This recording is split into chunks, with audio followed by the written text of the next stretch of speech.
एकजना पार्टीको अध्यक्ष 84 दिन प्रहरी हिरासतमा बस्नुभयो। त्यही प्रकृतिको मुद्दामा होइन, त्योभन्दा पनि ठुलो सहकारीकै सञ्चालक भएका मानिसहरूले चाहिँ एक दिन पनि हिरासत बस्नु नपर्ने तपाईँको पार्टीको मान्छेले।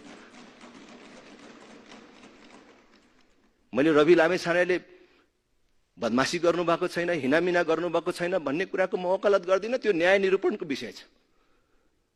तर कानुन त सबैलाई बराबर लाग्नुपर्छ होला नि त।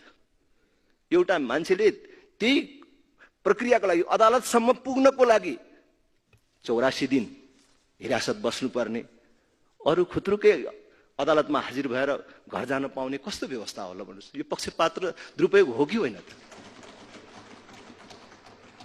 सरकारले सम्पत्ति शुद्धिकरणको डण्डा रवि लामेछानेमाथि चलायो।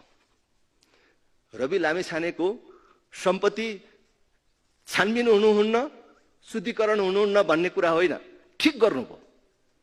तर अब हामी अरू नेताको गर्नुपर्ने कि नपर्ने? प्रधानमन्त्रीको वरपरका मानिसको गर्नुपर्ने कि नपर्ने? अरू पार्टीका नेताहरूको गर्नुपर्ने कि नपर्ने? गरौँ, साँच्चै नै देश सुधार्ने हो भने।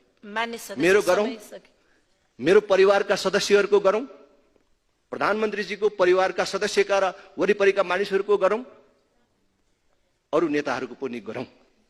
यो अहिले चाहिँ नि अहिलेको प्रहरी प्रमुखमाथि पनि छानबिन हुनुपर्छ।